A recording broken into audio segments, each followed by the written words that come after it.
Welcome to the Chromaniacs, everybody. Your weekly look inside San Diego FC and MLS. My name's Craig Elston, joined as always by Tony Sanchez from SanDiego.Futbol and Alex Pena from the Chromatic FC Substack. Tony, what's happening, brother? It is an interesting day today. A lot of San Diego FC news to talk about, especially a loss here at home and what went into that. Some interesting times here at Snapdragon Stadium. We got some cool audio coming up from GM Tyler Heaps, and we'll take everybody's take, a temp check for everybody who's following San Diego FC. Alex, who needs Milan Iloski? Wait. Us. We do. We need that guy. But happy to join you, gentlemen. I'm all fired up. I'm ready for some hot takes. I'm ready for everything we have going here. Yeah, let's get it rolling. First off, thank you, everybody who has found our show, episode 8 on the regular show. We're doing post-match shows now as well. We did one after Chicago Fire. This counts as our post-match show for Toronto FC because the game happened last night. And here we are, Thursday, July 17th, with you. If you are new to the program and you're watching us on YouTube, please make sure to hit that thumbs up button. Click subscribe to make sure that you catch all of our future videos. If you happen to be listening to us on audio, we would be so grateful if you gave us a 5-star review, maybe a kind written word or two in there. All of those things really help us. And don't forget, you can follow us on Instagram as well. Terrible SDFC Memes is doing such a great job of pulling good clips from the show, adding video to them. You can find that at The Chromaniacs on Instagram. Find us on IG, The Chromaniacs. Okay, we started this show, and for the last few weeks, SDFC has been in their honeymoon phase, winning all the time, glorious moments, a local newcomer who blossoms into a star in front of our eyes. We've talked about it as a honeymoon. I've used a phrase as well on the show that is common in poker terminology, which is a sun run. A sun run is when everything's going right. I mean, every time you look down, the cards are perfect. Every time you put chips in the pot, the board matches what's in your hand. Every time you make a big move and you're wrong, something bails you out. Every time you make a big move and you're right, no bad luck happens. It's a sun run. It's an absolute sun run. So I am here to say, with all the love in my heart for San Diego FC, that the honeymoon is over and that the sun run has come to an end for San Diego FC. Not that Saturday can't be another beautiful night of football at Snapdragon Stadium, but the honeymoon is over, guys. Iloski, the failure to get this done, a dispiriting 1-0 loss to follow to one of the lesser teams in the league, questions for what's going to happen in the next few weeks. Not to say that the season's over, just that beautiful, glorious sun run. Nah, we're back to reality now. yeah, it's. I mean, I was there from kind of like the beginning of the funk of the feeling for everything San Diego FC, just with the announcement of Milan Iloski, like prompted a mid-lunch break car truck inside emergency pod out of us with Abe and I. Just what the hell? And I mean, not even necessarily like what the hell. I mean, there was literally me yesterday before saying, you know what? All the signs with the sources that I've spoken to, the signs look positive. It's trending in a right way. And it seemed like it was in a different spot. And we'll get into a little bit more. But I mean, it was just a funky day in San Diego FC land yesterday for sure. Yeah, just going back to yesterday, this is the first time they've lost back-to-back home games in their history. And yeah, it does feel like there's a little bit of funk with this team right now. They're in it. They have to do something to kind of, right the wrongs, reverse the funk and really, turn this thing around. There's still plenty of football left. lots of season left. So yeah, hopefully we start to turn this around, and you're gonna have to do it pretty soon with another match against the Vancouver Whitecaps on Saturday. We're going to get into the Toronto match. We're going to get into the Vancouver match. We're going to get into some of the stuff that happened last night after the match. But we're starting with Iloski because our most listened to program for Chromaniacs history so far in our very young history is the one titled Milan Iloski is the best player in SDFC history. This is a kid who showed up, scored 10 goals in 14 matches, finally got a chance to start, and put together in his first start the greatest performance in the history of this franchise. One that, is their sporting director Tyler Heaps said yesterday, may never be duplicated again. For all we know, no one will ever have a 4-goal match again in SDFC history. He scored them in a period of 12 minutes of gameplay. It was truly remarkable. It was like a Superman debut, you know, and to go from that, and furthermore, a team that had showed up with a promising attack, with this new look to them, and we said the very first couple episodes of this show, like, well, what are the issues for SDFC? Number 9, central striker.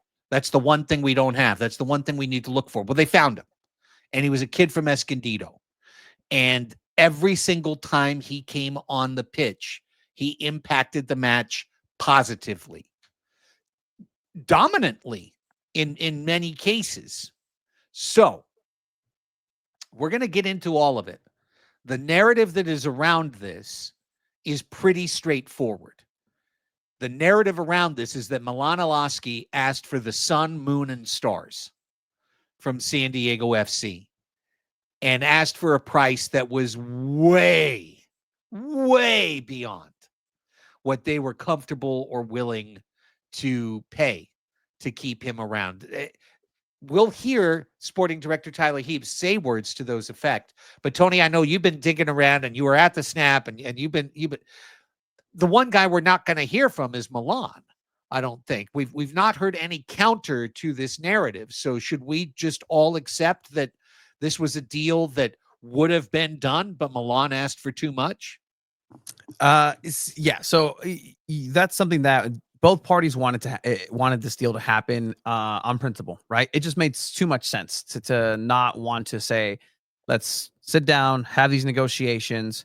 But it just ended up being the number, right? In no way is this between SanDiego.FC and FC Northland. You know, we had those questions of like, well, who's the bigger sibling? Well, who?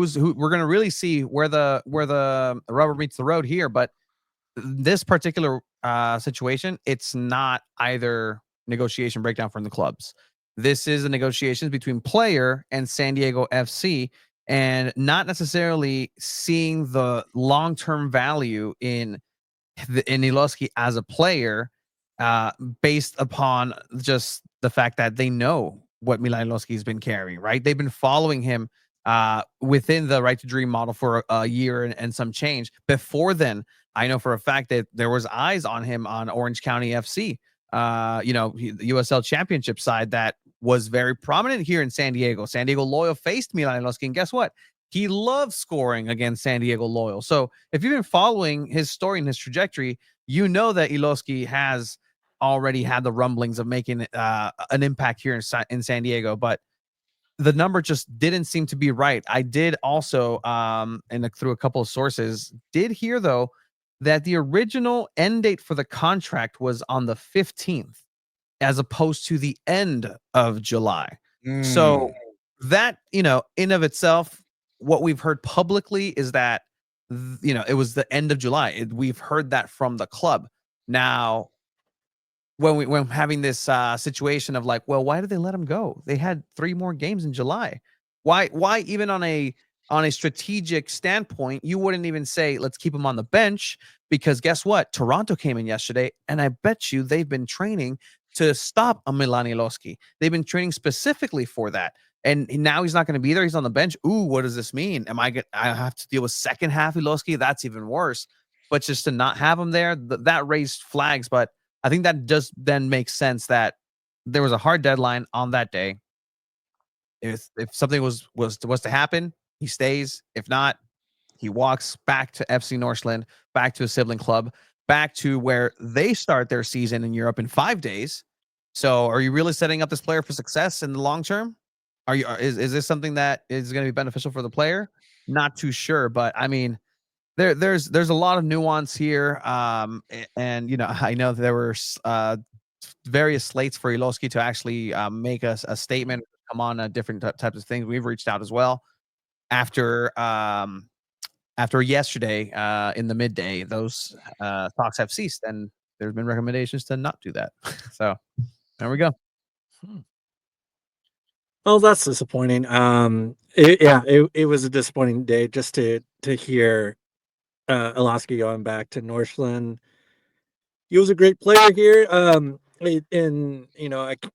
when the comments come out about Tyler Heaps and what he had to say, because he also mentioned a loan extension. I brought that up, weeks ago, that maybe there's two ways you could probably do this deal. You either get a deal done and he stays here permanently, or you get a loan extension. And that, for a team trying to win, a trophy in their first year, I thought that was a pretty good solution. But for the player, if this is the route that he wants to go, that he thinks that he's going to turn 26 at the end of this month, and he Right. feels like this is going to be my shot in making it in Europe and playing a couple year, a few more years here in Europe, then, all to him.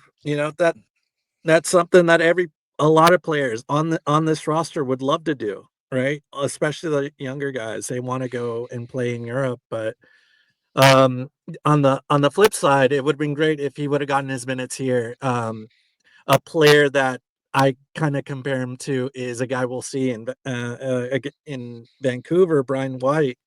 Brian White, very similar to Iloski. He played his games in USL for the Red Bulls, and it wasn't until he got those minutes, he developed. But then when he came over to Vancouver, where he really shot up, and he right now in 5 seasons with Vancouver, he has over 56 goals, and I felt like that could have been his way of really making it. But if he thinks he has another plan for his career, he wants to be in Europe and he wants to develop as a player, his way, then that's his prerogative. He can do what he wants. But a little disappointing for the fan, for especially for the team. And now it's going to be on Tyler Heaps. He really has to bring somebody in for that 9 spot, and he's got other spots to worry about. And all the focus is now on him. What's your thoughts? I mean, really quickly, Craig, 4 players have come out of San Diego FC. One 18-year-old loan has come in the last couple of weeks. Just Right. keep Right. that in mind. Sorry. It's a talent drain that's happening right now. However, part of that is, of course, by design, right? For example, Loffelsund leaves. Loffelsund wasn't playing. He started at right back on the first ever match for San Diego FC. We barely saw him after that. He was rarely even being subbed in. And you played a clip for us, Tony, before we came on. Tyler Heaps, we'll hear it a little bit later in the show, but basically Loffelsund had been asking to go home for a while. So each one of these things can be individually defended. And the longer and the more I hear about the Iloski situation, the more I can defend San Diego FC's perspective. However, they also might have cocked it up. And I don't think that it's fair to the SDFC fan, which is what this show is for. This show is not for the front office of San Diego FC. It's for the fans of San Diego FC. Okay? We love every single one of you in the front office that watches or listens. But we're not here for you. That's what the official podcast that you pay someone for is for. The people that you give money to and you yell at and you say this, don't say that. That's what that's for. This is for the fans. This is an independent show. And I am not going to dismiss out of hand that this was cocked up at some level. I think the empirical evidence is clear. Iloski appearing at the team store within 7 days of him disappearing from the country. Iloski jerseys being in like the most single prominent display spot in the team store 48 hours before he disappears from the country. Okay? All of this is indicative of a team that had every intention to keep Milan Iloski. And while it may be true that Iloski had his own personal sun run, had the greatest 5-game stretch of what his career will ever be, did it in an SDFC uniform and try to get paid off that. Who could blame him for trying to get paid off of that?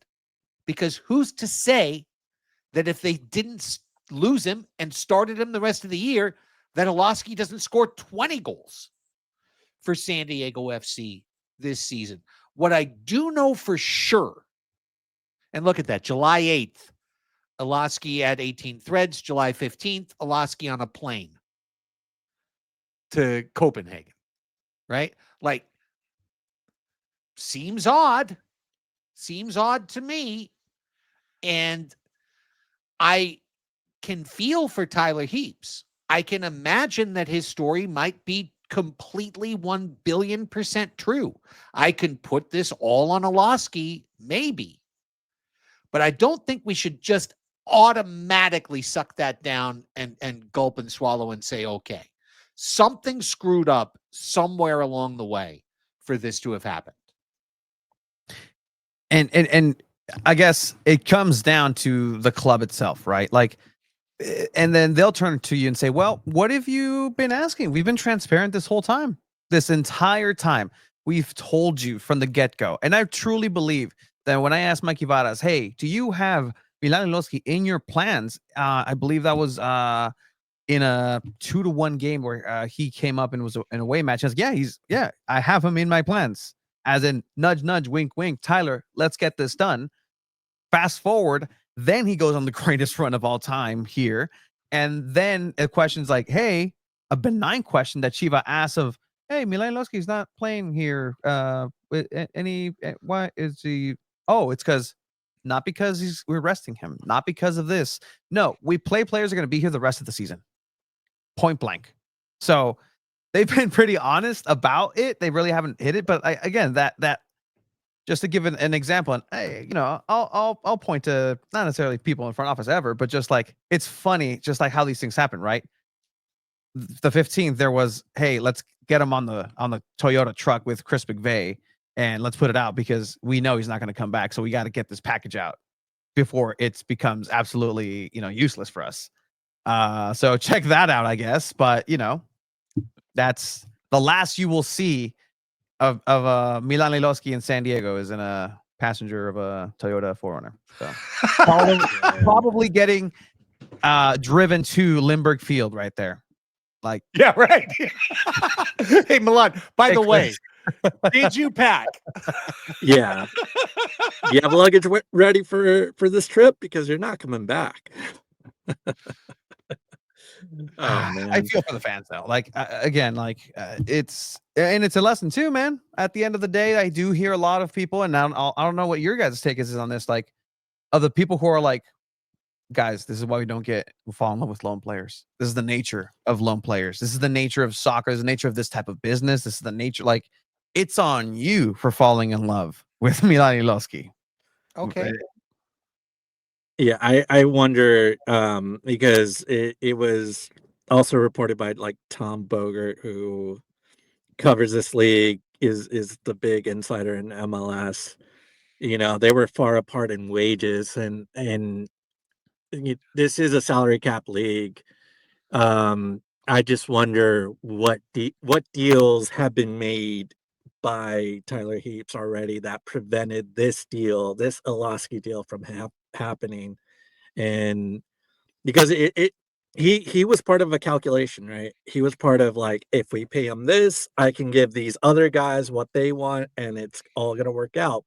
But if Iloski wanted a little bit more, then Keeps would have to go back to the drawing board and ask those other guys, like, "Hey, can we bring that little salary down a little bit?" And that side probably said no. Iloski probably said no, and then he has this big blow up in his face. And now you're looking for another striker. Right. And that's the bottom line. I'm not here, and if you heard the last comment I made, I'm not here to like blame SDFC. I'm just saying something happened here that in the span of 1 week, una semana, took us from a guy who is appearing at the team store telling people, I love it here. I never want to leave. I want to be here the rest of my life. This is my favorite time playing soccer. I mean, I've seen people in the Locals Discord and the Riptides Discord, like, who went to get his autograph, telling us these stories. Like, he's saying it. We saw the club bring his whole family to a watch party to scan them through on social media, the nightmare, Milan Iloski, right? Like the whole thing. They were hyping this dude up for great reason. For great reason. He was kicking ass. Escondido, bring it. And now my lament, Tyler might be one, like I said earlier, 1,000% correct. Iloski might be 1,000% wrong in what he offered. He may look back 3 months from now in dismay after not getting picked up by Borussia Dortmund, after not getting picked up by some team in Italy or something, and going, gosh darn it, I was at home. Everyone loved me. I was killing it. Now I'm stuck. Now I can't play. Now I'm not getting what I want. He might regret this whole thing. We might get a story 6-7 months from now about Iloski's lament. It's my fault. I should have, da-da-da-da-da. But nonetheless, now here's the reality. SDFC, all those wins, all those points banked, that's over there. The future is in front of us. And SDFC, I was trying to give us a nickname right there. The Los Cremados, the Flow Riders. Yeah, they don't have a striker. They don't have a striker, and they don't have a real in-house option for a striker. So it's either go fix this somewhere, or we're going to live with it. Kind of feels Padres-esque. Like, are we going to get a better catcher? Or are we just going to sit here and live with this and not get to where we want to get? Without a better striker, SDFC is not lifting a trophy this year. Deep sigh there. You mentioned the Padres. Just as a San Diegan and a witness of things. Again, this is all solid wood. Can you imagine a couple of months / year, one Milan Iloski returning north of San Diego County, and in good San Diego sports fashion, have the absolute crap beat out of by one LA Galaxy / LAFC Milan Iloski? Yes. I could see it happen this year. Yeah. Wouldn't that be something? That'd be gross. Sorry, yeah. It's just like, you really just thought about that too. Like that, you played that out in your mind too. I bet you saw him lifting a cup. No. If that happens, then the whole idea of what we just talked about, of him returning to Europe and getting those minutes and trying to get something going there, then that was all for nothing. And it's like, oh, he just wanted to get paid. So is this another lesson for everybody too then? Like, much like the soccer, hey, this is a loan, this is what happens. Is this what Right to Dream and SDFC is going to look like moving forward? Hey guys, just don't fall in love with any players, because they're going to be expendable. They're going to be an Excel spreadsheet on Tyler Heaps' Moneyball, Heaps ball. And so next man up is literally next man up, sometimes young man and younger and younger and younger man up. And we're going to eventually get to, I mean, again, this backline, the average of this backline is almost going to be in diapers here very, very closely. But is this going to be something that moving forward, San Diego FC right now is two things: a very young squad of kids that is doing incredibly well in prodigies, along with a national team player rehabs facility. and you're just marrying that. And these two things are working in MLS so far. But is that just going to be how it's going to be moving forward? Like, don't buy a jersey because you never know. Like, you might just have that be gone in six months. That's so fascinating, Alex. I want to build off what Tony just said right there to you, because okay, this is again taking like soccer stuff and putting it into just San Diego sports fan general stuff. But like, I've heard people compare SDFC in a hopeful way to Ajax, the number one selling club in Europe. Try to square that with being a Padres fan, where they sign guys to 10 and 15 and 14-year contracts and say, well, Manny's going to be here until 2033. Xander's going to be here till 2033. Nando's going to be here till 2034. It's a different style.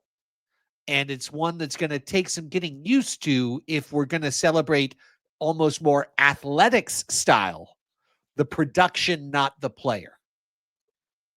Yeah, that's absolutely right, Craig. I always wondered if AJ Preller would be perfect for this job because he can find young talent anywhere.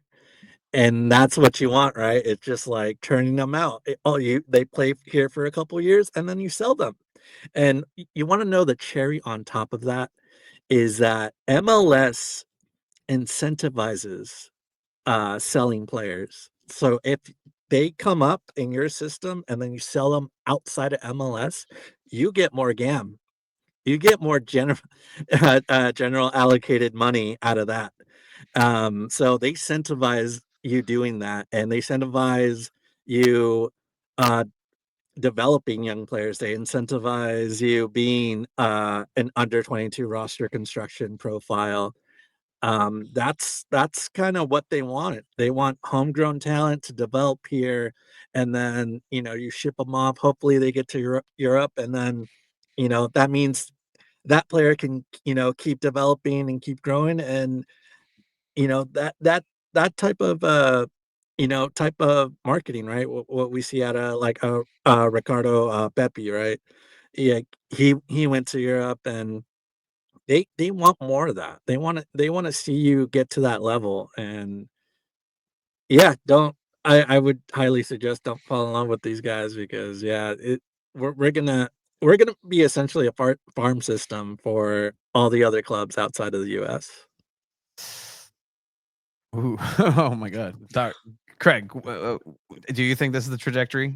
I mean, it's super early too. So, I mean, Yeah, time will tell, right? Time will absolutely tell. One of the things that SDFC has done in the first half of their first season is sign players to extensions, including players that I'm not sure. Do we really need CJ Dos Santos for 2 more seasons? I mean, Cisniega in 2 games, I kind of forget Dos Santos is on the team.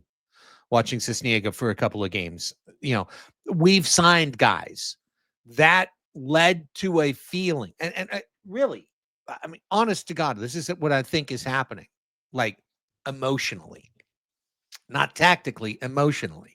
For us first year SDFC fans, here's our team, celebrate. Here's our DPs, celebrate. We just got this Escondido kid on loan. Look what he's doing. Goals, goals, goals, goals, goals. Look at what we're doing. Wins, wins, wins, wins, wins. Holy crap, we're top of the table. Hey, we're signing McVeigh. Hey, we're signing, we're here, there, everywhere. We're signing Dos Santos. We're signing guys. Extension, extension, extension. Well, Iloski's a guarantee.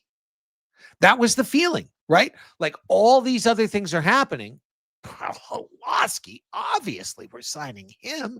The dude scores 1,000 goals and he's Escondido. We're going to sign him. Oh, no, wait, hang on. We're not going to sign him. And these other guys are going to leave too.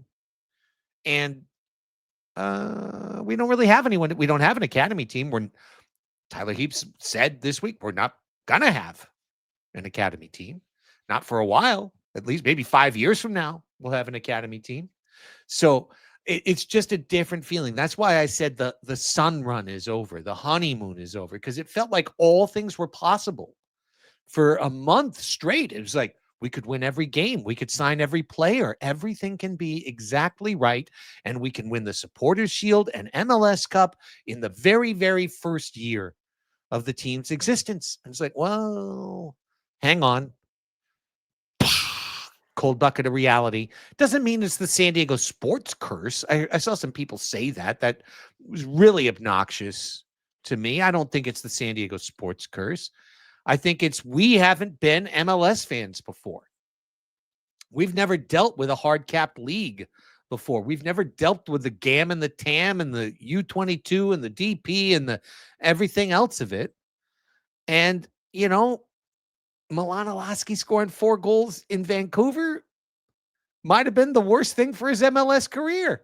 It might have been the one thing that led him and his agent to go, Sun and the Moon, they'll never say no now.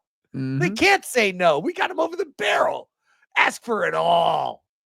Pull down their pants and give it to him hard. We're going to get him. We're going to get him. And then they're like, oh, by the way, your loan's over in 2 days and we've got a ticket for you tomorrow. Please head to Lindbergh Field. See ya.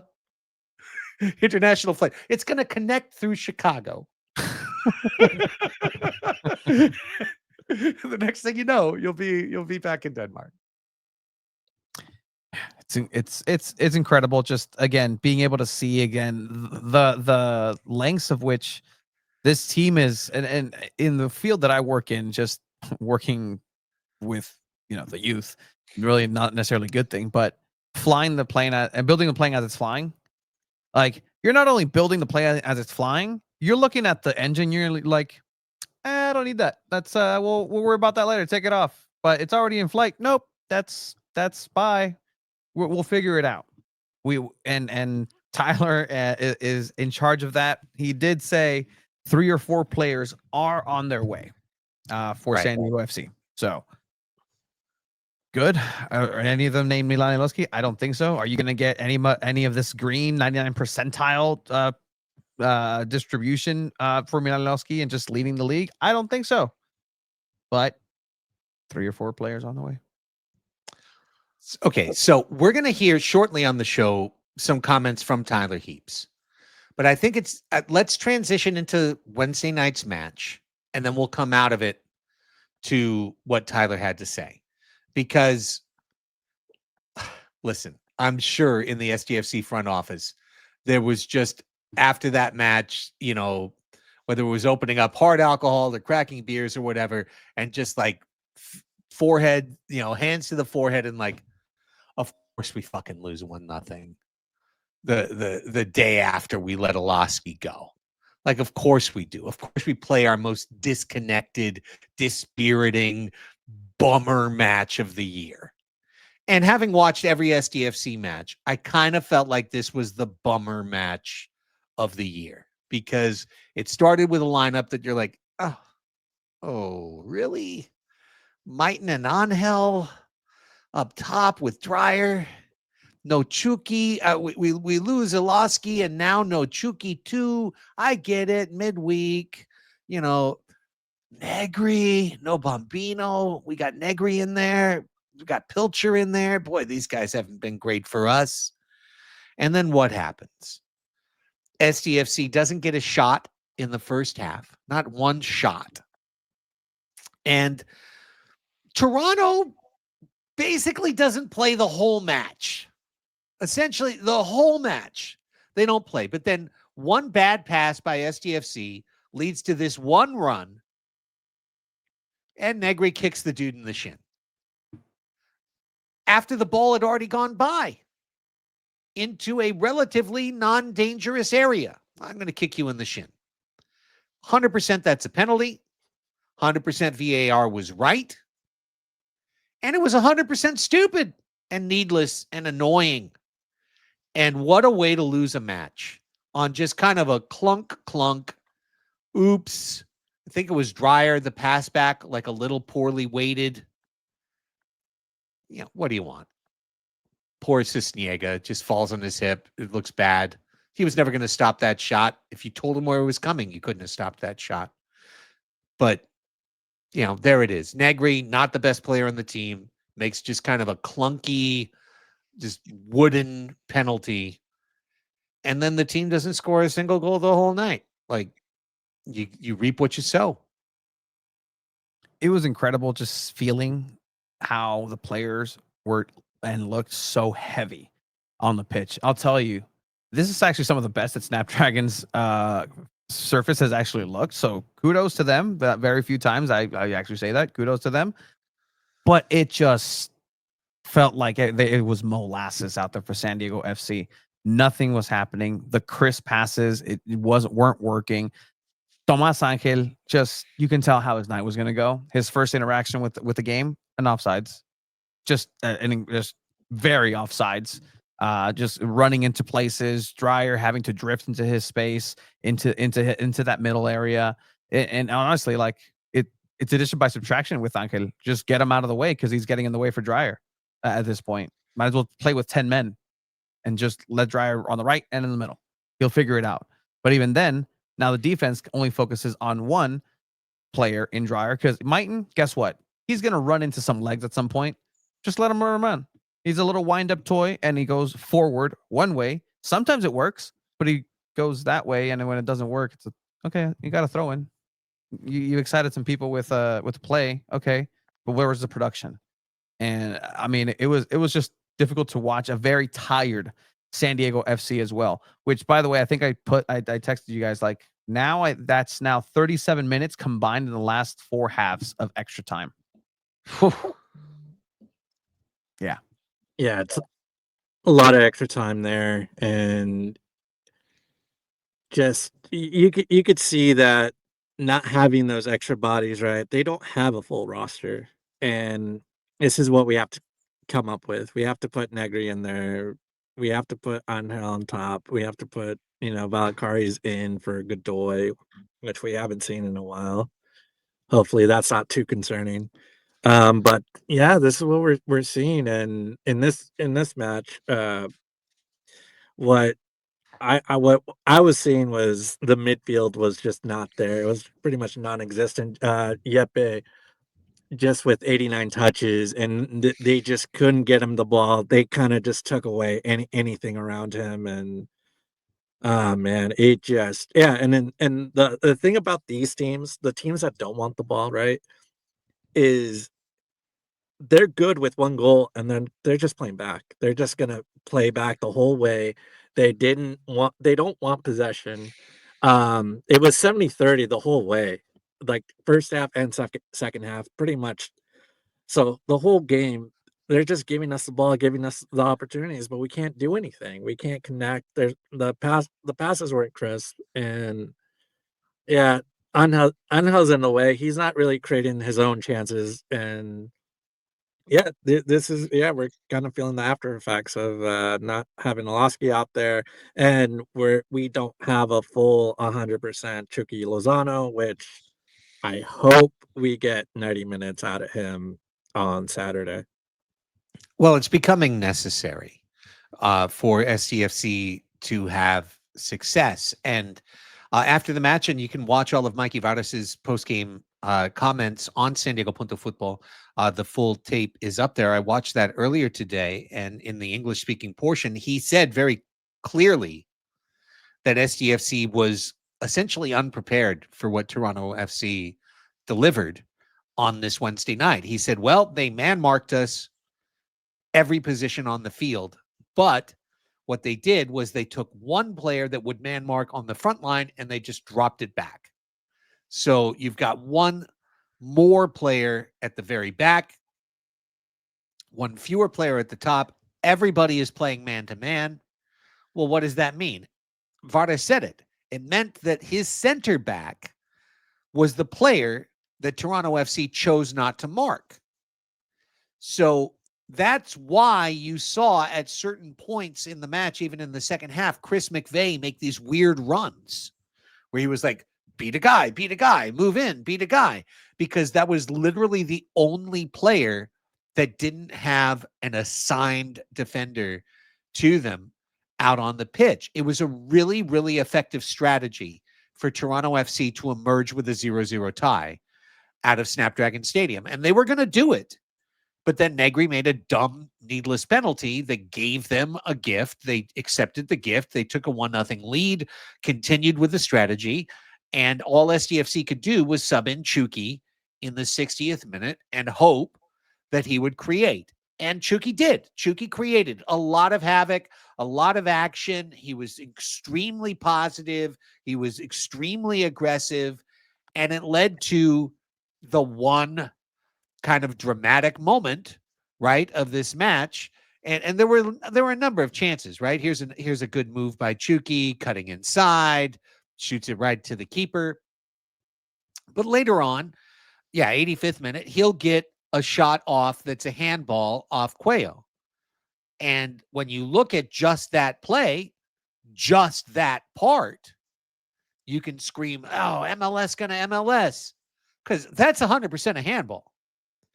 But guys, I will say this. I did watch earlier today, and MLS does a good job of this, kind of like the most controversial show in the MASL, Tony. They do after every match day a review of the tough decisions. And if you go to the beginning of this play that we're showing right now on video on YouTube, Chucky's 2 full strides offside. He's not just offside.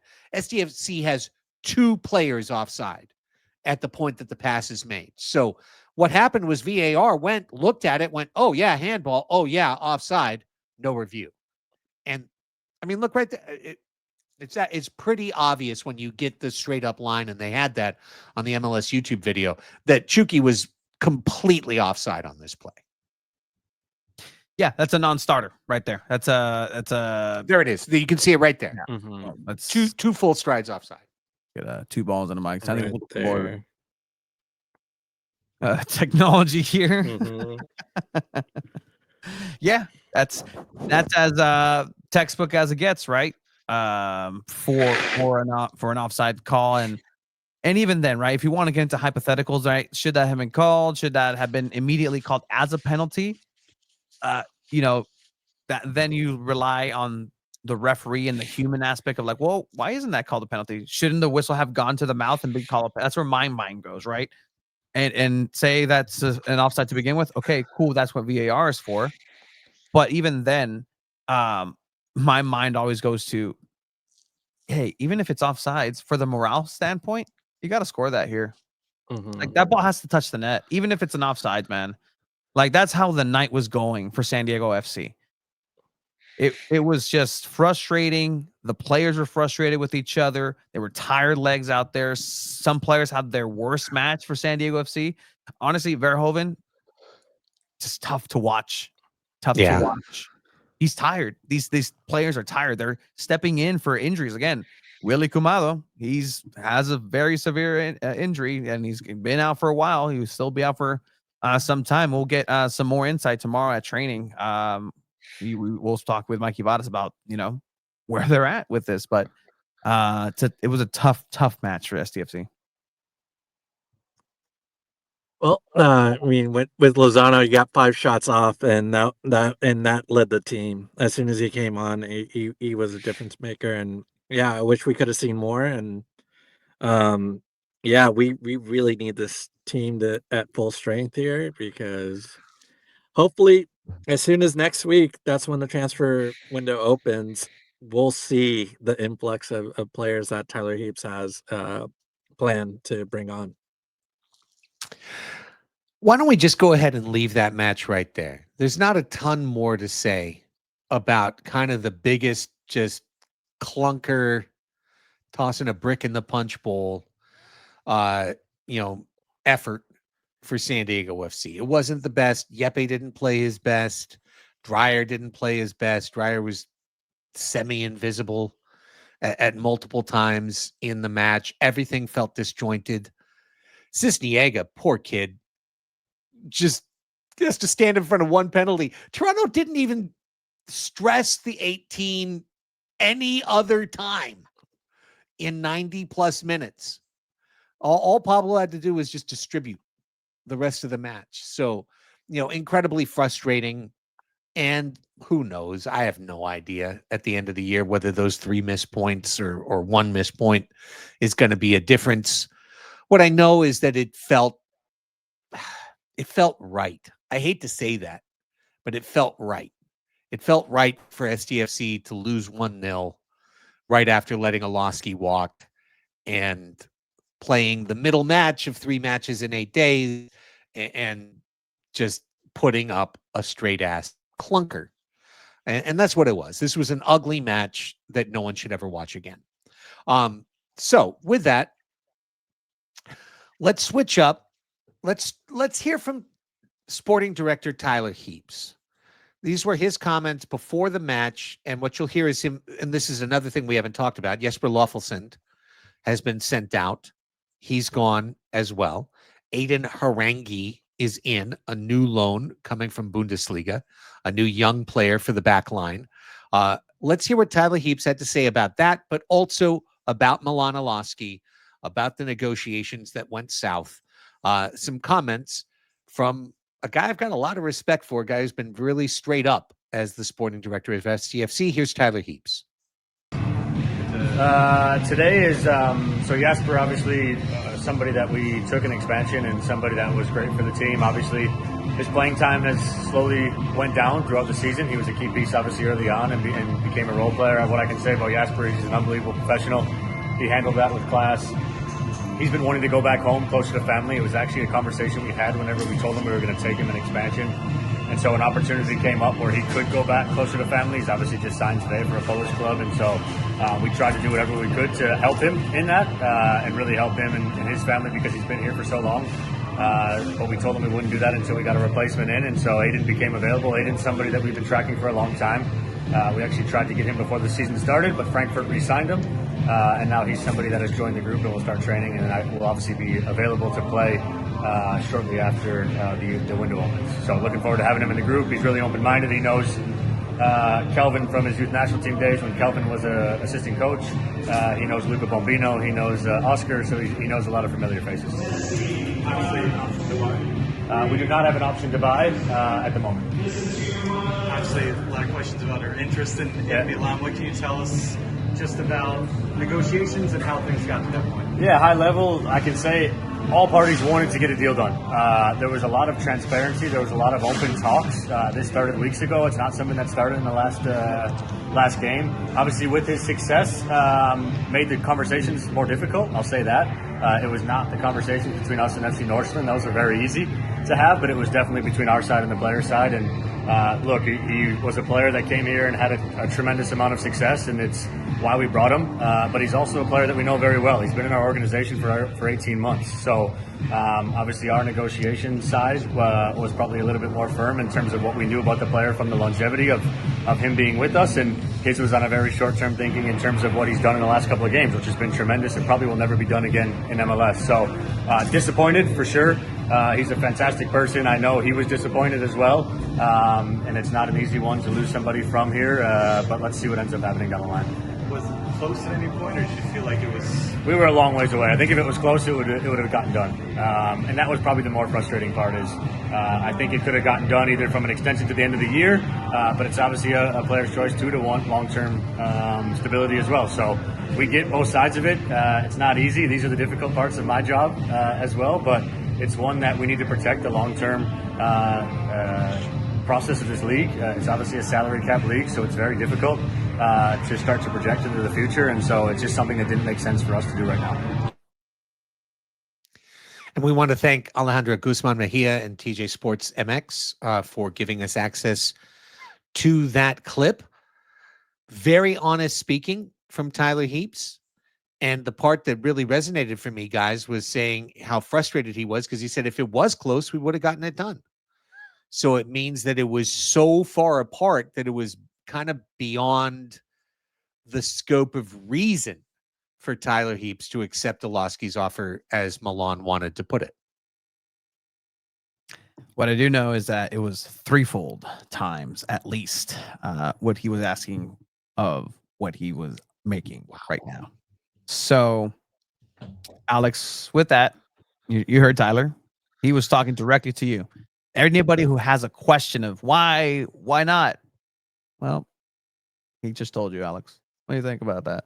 Yeah, threefold. It would be. I think, man, I think I would make that deal though. I think, but again, I think this is all just dependent on what the other moves are going to be, and man, that's a really, it's going to be very questionable. We're going to see this out. We're going to really see who's going to be brought in, and we're going to be okay. They're probably going to be on the younger side. They're probably going to be. I would have to imagine some MLS trades happening too within the league. So, um, man, it's gonna be really interesting next week and for the next month on who's gonna be brought in. Here's something I want to say in defense of Tyler Heaps, or just for perspective for everybody listening and watching.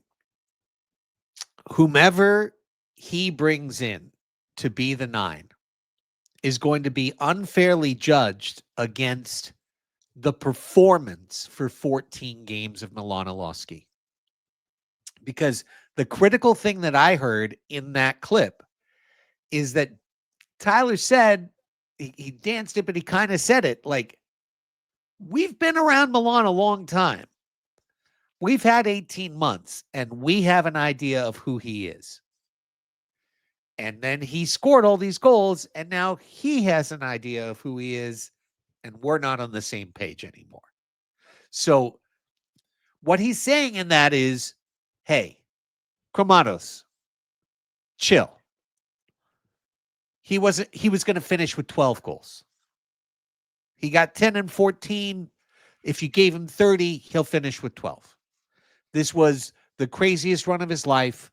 We don't believe he can do this. We don't think he can continue this performance. And we can bring in someone at a third of the cost or half of the cost who will be more effective than how we actually rate Milan Iloski.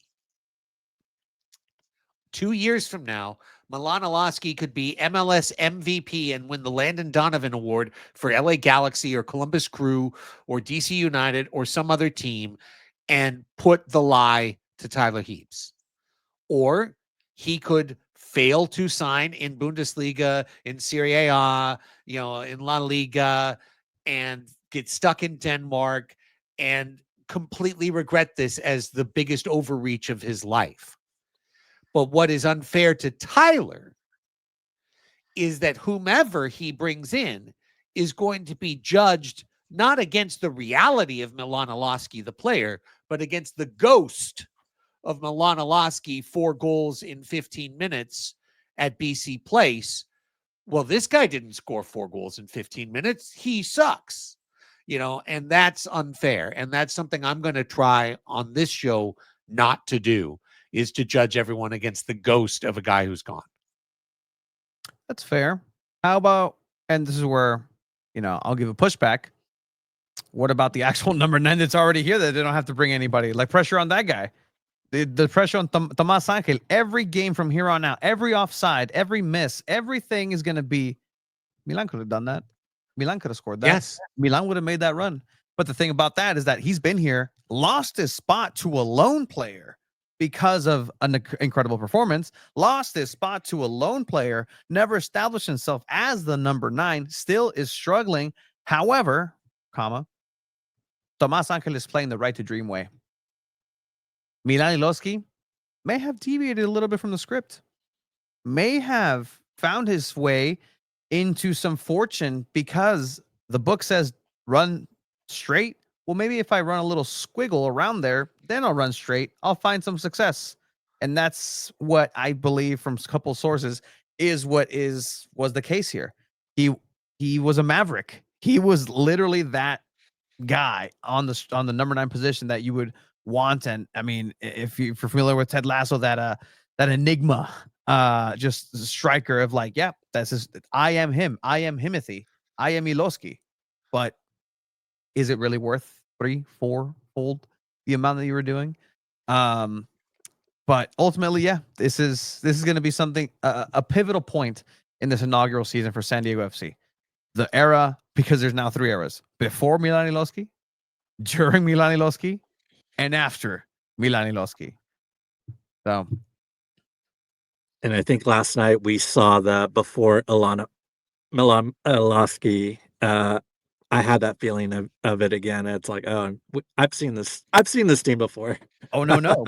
But later in that clip, and again, we'll be able to find the full clip. We'll link it thanks to Alex Mejia and TJ Sports. But he does say that let's not forget Cromados.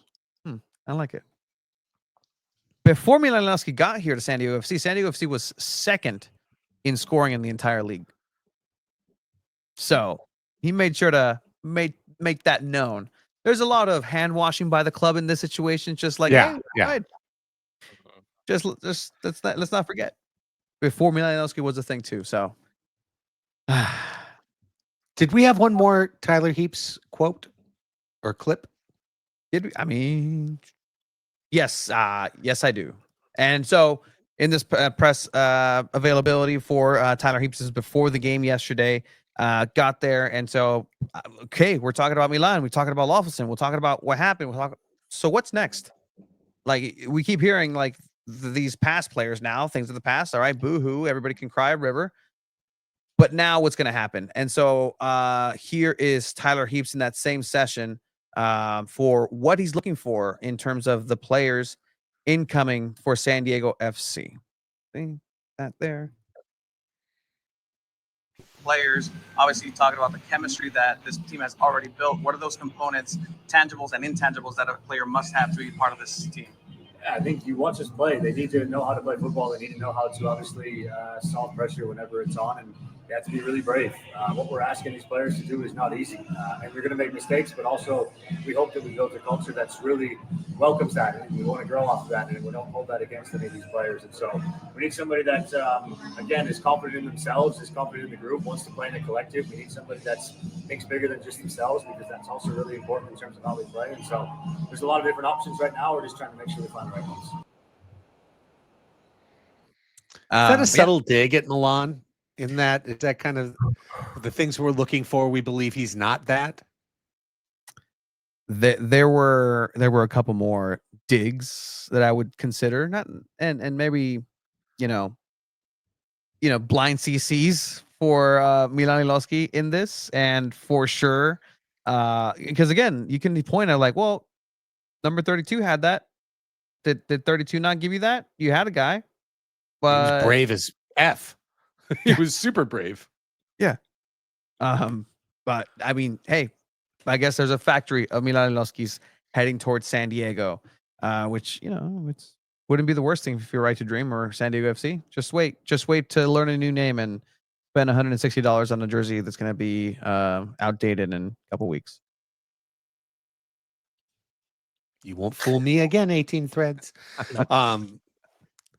Which I heard is changing its name to 17 Threads because Escondido was asking out.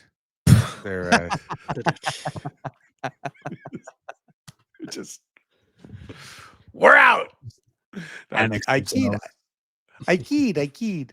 Okay. We're gonna continue to move along in the show to look ahead to honestly a much bigger match Saturday. Whitecaps is a much bigger match than Toronto FC. If you had told me last Sunday, 1 win, 1 loss, assign them, I would have said beat Vancouver, lose to Toronto, like 1,000%, because of what it means. That's not to say that we're happy with the loss to Toronto. Just if, right? So we're going to get ahead to talk about this Whitecaps rematch. I want to very, very briefly address, because we do not have a voice of the supporters. We intended to have a voice of the supporters today. One of the reasons we don't have a voice of supporters today, if you read the game story by Mark Ziegler in the UT, he made sure to point out that there was another fight in the supporters section once the final whistle took place on Wednesday night. Now, normally I'm in the supporters section. I was not there last night. I will be there Saturday, so I can't give you my first-person account. I've asked some dear friends, some people who I knew were there. the most I've heard is that somebody, and I don't know who, and they don't know who, threw a full beer cup, Michelada technically, but threw a full beer cup at the head of one of the drummers, and whatever there was behind it, or intention or not intention or whatever, that thing happened.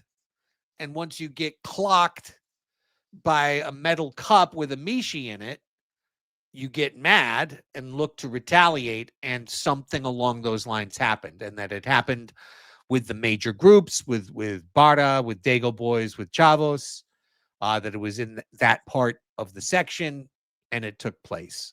Frontera SD is the name of the overall conglomeration, the union of all the supporters groups. And Frontera SD is getting a really, really shitty reputation half a season into the first season of San Diego FC. And there are certain people in the media, you know who you are, that absolutely lap this up. Okay? Like giving a dog a fresh bowl of water. Just let me get my fill. Because they want to equate supporters culture with violence. They want to equate supporters culture with something less than what a real soccer fan would do. And there's a lot of coding in there that I really, really find distasteful. But I also have an equally hard time ripping the guy who writes it when the stuff is just handed to him on a silver platter.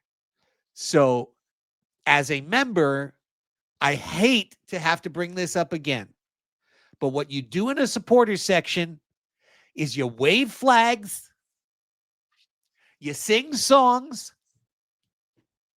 you dance around, and you wear funny outfits. And you know what that makes you? Theater kids. You're theater kids. Okay? YAT and Frontera SD have a lot more in common than you'd like to admit. And nowhere in supporters culture does it say throwing fists. It's ooh, we let off a smoke bomb. Ooh, we're so edgy. You're theater kids. I'm a theater kid. We're all theater kids. We're not gangsters. We fucking dance and sing and wear outfits and wave flags. Okay? Can we please have some perspective as to what we're doing, which is goofy, childlike shit, not signing up for the battalion. You know, I mean, I get it, all the militaristic stuff, battalion, and there's no war. No guerra. There's no war here. We dance and sing. So let's please keep that in mind, that we can just dance and sing. Because I'm really not looking forward to Saturday, whatever it is, the extra frisking or the barricades or the security presence, right? The invasive reach in, like whatever it is, like I'm not looking forward to that. So can we please clean this the F up? And now. Yeah. Look, I've been just to kind of capstone this, because again, it shouldn't, why are we even talking about it again? Inaugural season, third time. Like, if people want to defend this, then I really don't want to hear it anymore. Like, and if you do, I'll have a conversation with you, but I'll push back. And I've gotten pushback of like, oh, you can't, why are you talking about this way and this way? Tell me it's different. Tell me you didn't give anybody a reason.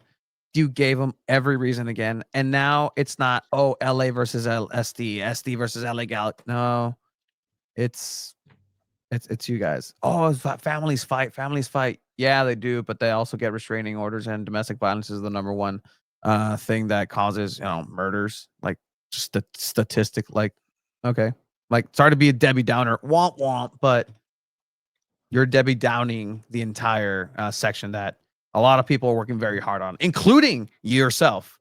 That's the thing, including yourself. You went 90 minutes. You kept cheering the entire time for your team that lost, gave the worst performance at home, one of them, and you're still there, and you decide to do that. Okay, that's your business decision.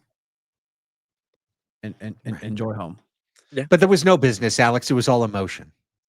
Yeah, and the thing I'll just say is, when you're the supporter section, you're cheering and chanting, you're banging drums. All the attention is on you from a fan standpoint that's away from the section. Yes, they're watching the football right in front of them, but they hear you, like they see you, they know where you're at in the section, and all a casual fan has to do is like look to their left or look to the right, and they're like, oh, what's going on over there? Why are they fighting? Like, you have to set, a good example for everybody else to kind of, cheer. Everybody just wants to go there, cheer on the San Diego football team, and you got to set the example. You guys are there all the time. You're the most dedicated fans, and come on, we should all be better than just starting fights in the stands again. Yeah. And I just think, whether you wanted to establish as a club an edgy culture, whether you wanted to make it feel like your supporters go hard, like we go hard. Cool, great, fun. What does that actually mean? Because the second it dips into violence, the second it dips into stuff like that, it creates a new, which I've heard from casual fans, like, oh, I'll go to a wave match, but I don't want to go to SDFC. It sounds a little too rough. There's coding in that too. And it's all bullshit. And it all sucks. And the best way to avoid, and trust me when I tell you, the LA fans, LAFC, their groups, Galaxy, their group, they've gone through this whole thing too. They've gone through it all worse. They've come out the other side stronger. And so it shall be here in San Diego. And supporters culture isn't going anywhere, despite what a couple of people or a couple of writers might love. It's not going anywhere. It's going to get stronger and better. But part of a first-year thing is maybe weeding out some folks out of Frontera SD that are there thinking they're not theater kids, thinking that they are tough guys. Because that shit's got to just stop now. Stop now. Done. Should have stopped. The Galaxy match should have been the end of all of it. And for anything to have happened after that is really frustrating for me as a supporter. And I know there's a lot of supporters who feel that way too. Okay, let's get to Vancouver. Because, guys,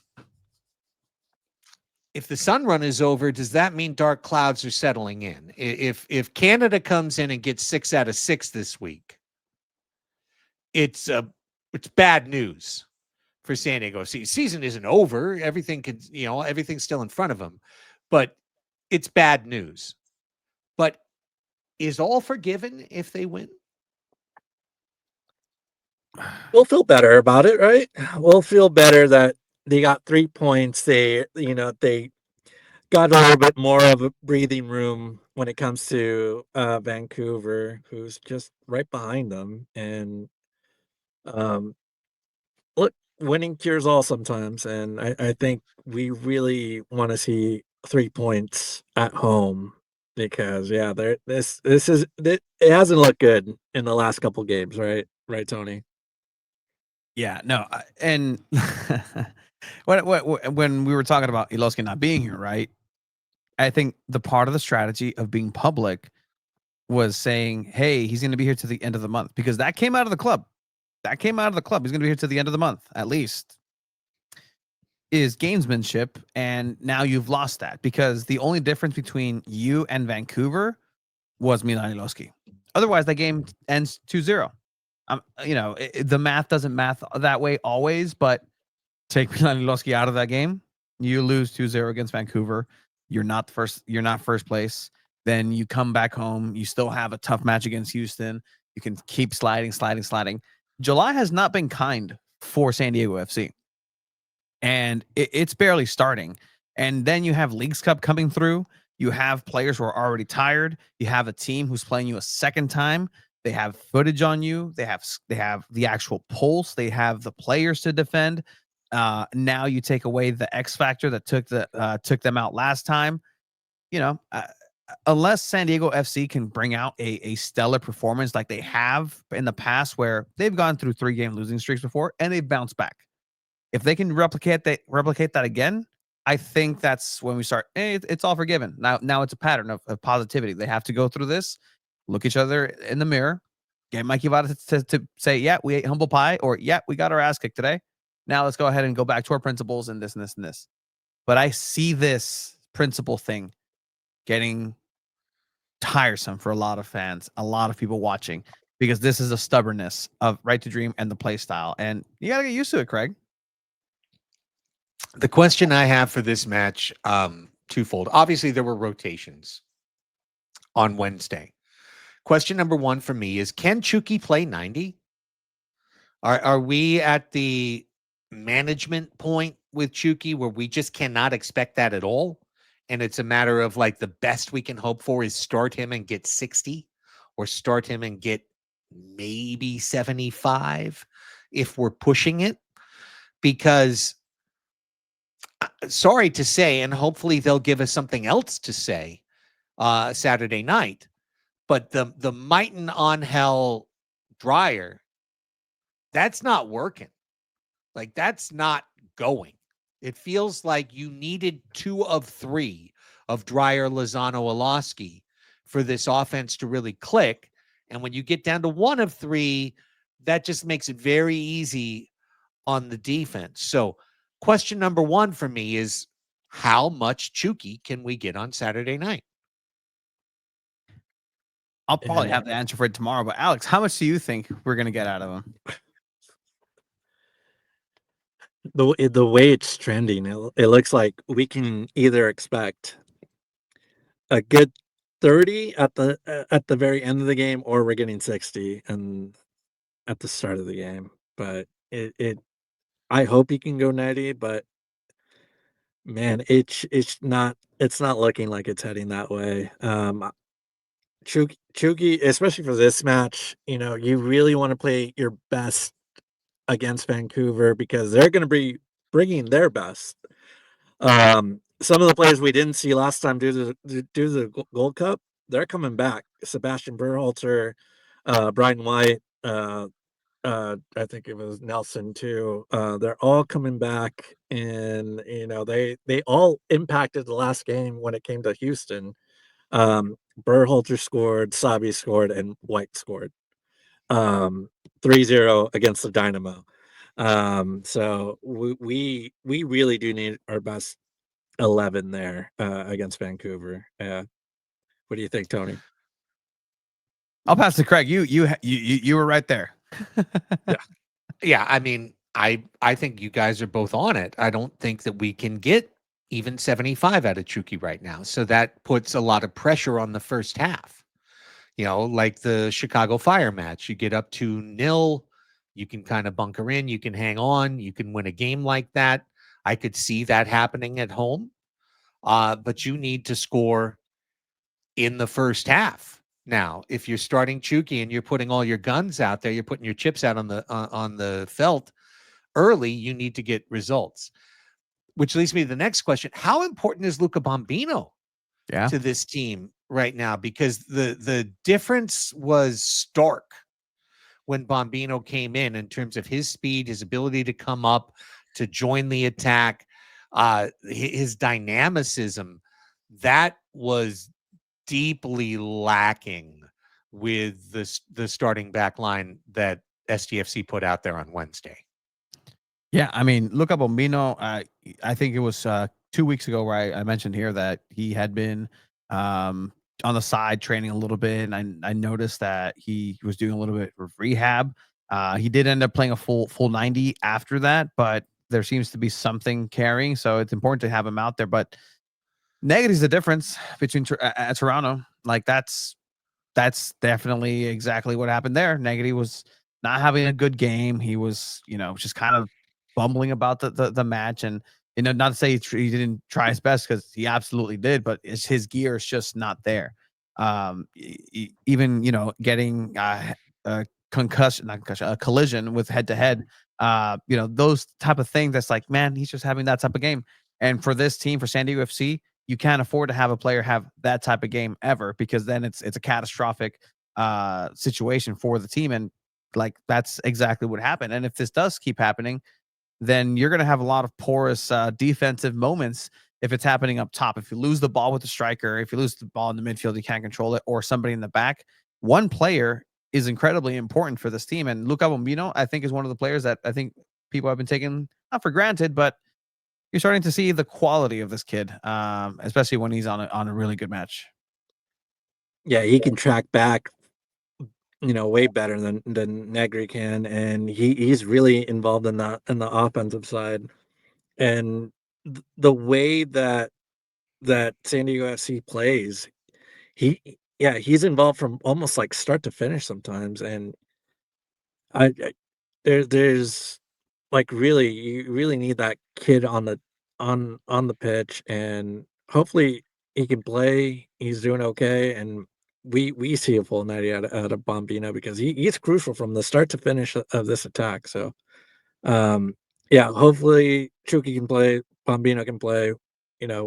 We really need this the full strength of this offense to work.